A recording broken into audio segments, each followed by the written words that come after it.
کوئی شخص شادی شدہ ہونے کے باوجود پھر زنا کرتا ہے اور بدکار مرد اور بدکار عورتوں کی آخرت کا عذاب کیا ہے؟ حدیث میں آتا ہے اگر یہ بے حیائی زنا والی انسان کو بڑھاپے کے اندر لاحق ہو جائے تو اس کی سزا اور زیادہ بڑھ جاتی ہے۔ 3 ایسے بدنصیب انسان ہیں جن کی طرف اللہ عز و جل قیامت کے دن دیکھے گا بھی نہیں، ان سے کلام بھی نہیں کرے گا، انہیں پاک بھی نہیں کرے گا۔ وہ کون ہے 3؟ عورت کو گھر کے اندر 4 دیواری میں رہنے کا حکم دیا، مجبوری کے علاوہ گھر سے باہر نہ نکلے، لیکن افسوس آج بازاروں کے اندر آپ کو چلتی پھرتی عورتیں نظر آئیں گی، ٹیلی ویژن کی سکرین پہ تھکتی ہوئی عورتیں نظر آئیں گی، شادی بیاہ کے اجتماعات کے اندر عورتوں اور مردوں کا مخلوط اجتماع ہوگا، ڈانس ہوگا، مہندی کی رسمیں ہوں گی، ابٹن کی رسمیں ہوں گی، ان سب میں عورتیں بے پردہ ہو کر باہر نکلیں گی۔ حالانکہ پہلی مرتبہ ہمارے چینل تشریف لائے ہیں پلیز سبسکرائب کر لیجئے۔ اسی لیے شریعت اسلامیہ میں جتنی شدید سزا شادی شدہ زانی کی ہے کہ اگر کوئی شخص شادی شدہ ہونے کے باوجود پھر زنا کرتا ہے تو اس کو رجم کیا جاتا ہے، اس کو اس وقت تک پتھر مارے جاتے ہیں جب تک اس کی روح پرواز نہیں کر جاتی۔ جس طرح اس کے جسم کا ایک ایک انگ اس زنا میں لذت لیتا ہے، اسی طرح اس کی سزا بھی یہ ہے کہ اس کے جسم کا ایک ایک انگ اس گناہ کو، جس جسم سے اس نے مزے لیے ہیں، اس کے جسم کا ایک ایک انگ اس سزا کو بھی برداشت کرے۔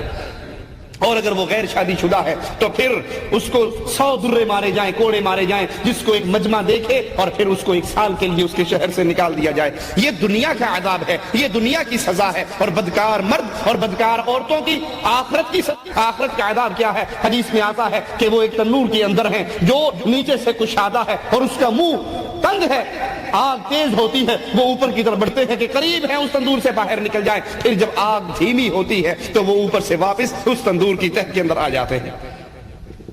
اور اگر یہ بدکاری، اگر یہ فحاشی، اگر یہ بے حیائی زنا والی انسان کو بڑھاپے کے اندر لاحق ہو جائے تو اس کی سزا اور زیادہ بڑھ جاتی ہے۔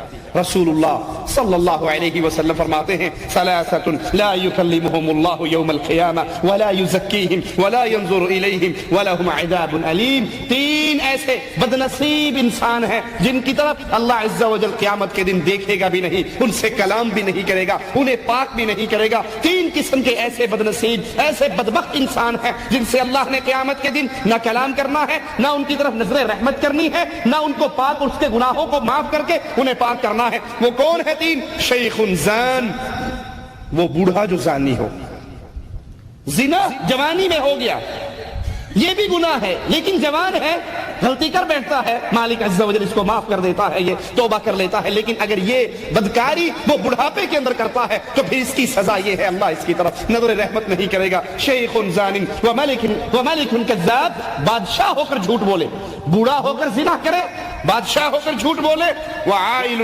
مستکبر، اور فقیر ہو کے غرور کرے۔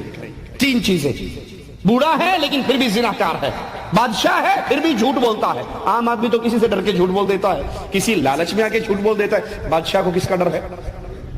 بادشاہ کس کی لالچ میں آئے گا؟ وہ تو خود بادشاہ ہے۔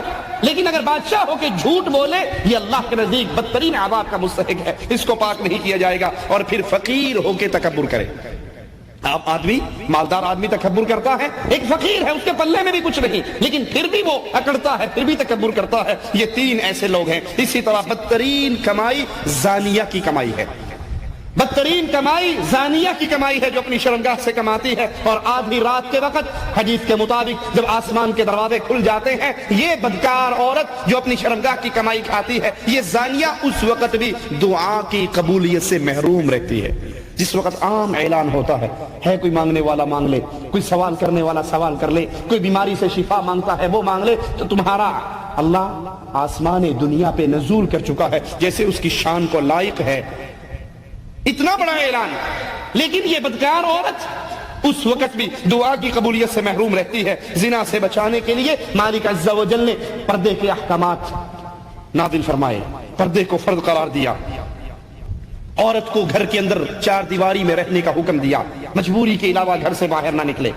یہ سب چیزیں، یہ پردے کے احکامات، یہ عورت کا چادروں میں ڈھپی رہنا، عورتوں کا اپنے گھر کی 4 دیواری کے اندر رہنا، یہ کس لیے؟ تاکہ زنا کا سد باب ہو سکے، زنا کے راستے کے اندر رکاوٹیں کھڑی کی جا سکے۔ لیکن افسوس آج بازاروں کے اندر آپ کو چلتی پھرتی عورتیں نظر آئیں گی، ٹیلی ویژن کی سکرین پہ تھکتی ہوئی عورتیں نظر آئیں گی، شادی بیاہ کے اجتماعات کے اندر عورتوں اور مردوں کا مخلوط اجتماع ہوگا، ڈانس ہوگا، مہندی کی رسمیں ہوں گی، ابٹن کی رسمیں ہوں گی، ان سب میں عورتیں بے پردہ ہو کر باہر نکلیں گی۔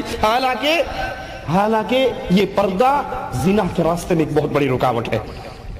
اسی زنا سے بچنے کے لیے اسلام نگاہوں کو نیچی رکھنے کا حکم دیتا ہے۔ اللہ سے دعا ہے اللہ سب سے پہلے کہنے والے اور پھر ہر سننے والے کو عمل کی توفیق عطا فرمائے۔ یہ آنکھیں جھکانے کا حکم، یہ آنکھیں پست رکھنے کا حکم ہی اس لیے ہے کیونکہ جب آنکھیں ٹکراتی ہیں، جب آنکھیں چار ہوتی ہیں تو اسی آنکھوں کے ذریعے شیطان اپنا وار کرتا ہے، کسی کا چہرہ دل میں سماتا ہے، پھر انسان اس کے عشق میں مبتلا ہوتا ہے، پھر برائی کے راستے پہ چلتا ہے۔ سب سے پہلے برائی کا دروازہ انہی آنکھوں کی وجہ سے کھلتا ہے۔ اس لیے اسلام کا حکم ہے کہ اپنی آنکھوں کو نیچا رکھیے۔ لیکن عجیب ہیں وہ لوگ جنہوں نے فتوے ہی جاری کر دیے، ٹیلی ویژن پر آ کر دھڑلے سے اعلان کرتے ہیں چہرے کا پردہ ہی نہیں ہے۔ ارے جب چہرے کا پردہ نہیں تو کیا پیروں کا پردہ ہے؟ اسی چہرے سے تو ٹکراؤ ہوتا ہے، یہی آنکھیں تو ملتی ہیں، یہی سے تو مسکراہٹوں کا تبادلہ ہوتا ہے، یہی سے تو بے حیائی اور بدمعاشی کے راستے کھلتے ہیں۔ اسلام کا حکم کیا ہے کہ آپ اپنی نگاہوں کو نیچی رکھیں، نہ کہ اسی لیے اللہ کے نبی نے حضرت علی سے کہا اگر پہلی تیری نظر پڑ جائے تو اپنی نظر کو دوبارہ جھکا لو، اگر دوبارہ نظر ڈالو گے تو یہ اس کا تم سے حساب لیا جائے گا۔ اچانک نظر پڑ جائے تو آنکھیں پھیر لو، اگر چہرے کا پردہ ہی نہیں ہے تو آنکھیں نیچے رکھنے کا کیا مطلب؟ اسلام نے غیر محرم عورت کے ساتھ تنہائی کے اندر بیٹھنے کو منع کیا ہے تاکہ زنا کے راستے، بے حیائی کے راستے، بدمعاشی اور بدکاری کے راستے بند ہو جائیں۔ کوئی مرد بھی، کوئی اہل ایمان کسی غیر عورت کے ساتھ، غیر عورت سے مراد جس سے اس کا نکاح ہو سکے، نامحرم عورت جس سے بھی اس کا نکاح ہو سکے، اس کے ساتھ خلوت جائز نہیں، تنہائی جائز نہیں۔ اللہ کا نبی، اللہ کا دین، اللہ کی شریعت اہل ایمان کو منع کر رہی ہے تنہائی میں کسی کے ساتھ نہ بیٹھو۔ لیکن ہم کیا کہتے ہیں؟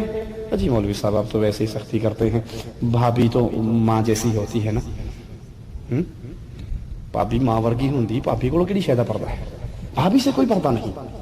دیور بھابھی کو لے کے سفر پہ بھی جا رہا ہے، ٹرین کے سفر بھی ہو رہے ہیں، گاڑیوں کے سفر بھی ہو رہے ہیں، باہر بھی نکل رہے ہیں، کھانے پر ایک ہی ٹیبل پر بیٹھ کر گپے بھی ہانکی جا رہی ہیں، ہنسی اور مذاق بھی ہے، ٹیلی فون پہ کہہ کے بھی دونوں کے گونجتے ہیں، کوئی ٹینشن نہیں، کوئی پریشانی نہیں، کوئی بات نہیں۔ تنہائی میں بیٹھتا ہے، بھائی گھر پہ ہے نہیں، دیور جیٹھ آ کر گھر میں بیٹھتا ہے، 2 گھنٹے 4 گھنٹے اپنی بھابھی سے گپے مارتا ہے۔ حالانکہ یہ بھابھی اور یہ دیور کیسا رشتہ ہے؟ رسول اللہ صلی اللہ علیہ وسلم سے جب سوال کیا گیا کیا دیور سے بھی پردہ ہے، آپ نے فرمایا دیور تو موت ہے، موت۔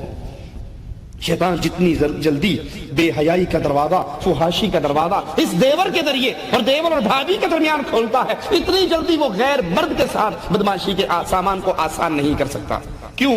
کوئی غیر آدمی گھر میں آئے گا، گھر والی کے ساتھ باہر جائے گا، ہر کسی کو شک ہوگا یہ فلاں کے ساتھ کیوں جا رہا ہے، اور اگر بھابھی دیور کے ساتھ جا رہی۔ شریف علی تھانوی صاحب اپنی کتاب ارواح ثلاثہ کے اندر اپنے پیر صاحب کا قصہ لکھتے ہیں کہ ایک عورت اپنی نوجوان لڑکی کو لے کر آئی اور کہنے لگی حضرت میرا سارا دھندا اسی چھوکری کی کمائی پر ہے اور یہ کافی دنوں سے بیمار ہے، اب گاہک نہیں آتے، کوئی اللہ اللہ کر دو میری چھوکری ٹھیک ہو جائے، دھندا چلتا رہے۔ تو پیر صاحب نے اس کو باقاعدہ، تھانوی صاحب کہتے ہیں یا دعا دی یا تعویذ دیا، بہرحال چھوکری بالکل ٹھیک ہو گئی۔ اب وہ عورت مٹھائی کا ٹوکرا لے کر حاضر ہوئی کہ جناب بڑی مہربانی، آپ نے ہمیں ہماری بیٹی کو تعویذ دیا، اس کو دعا دی، اس پہ دم کیا، میری چھوکری بالکل ٹھیک ہو گئی، گاہکوں کا آنا جانا پھر شروع ہو گیا، دھندا چل پڑا، یہ اس کے لیے شکرانے کے طور پر میں آپ کے لیے مٹھائی لے کر آئی ہوں۔ اور رسول اللہ صلی اللہ علیہ وسلم بدترین کمائی زانیہ کی کمائی کو قرار دے رہے ہیں۔ مولویوں نے اپنے پیٹ پوجا کے لیے، اپنے پیٹ کے دھندے کو چلانے کے لیے زانیہ عورتوں کو بھی اپنی کتابوں میں تعویذوں کے سرٹیفکیٹ دیے ہیں کہ وہ آ جائے تو تعویذ دے دو، کسی کا بھلا ہو جائے تمہارا کیا جاتا ہے۔ یہ بدمعاشی ہے، یہ بے حیائی ہے، یہ بے غیرتی کے دروازے کھلتے ہیں۔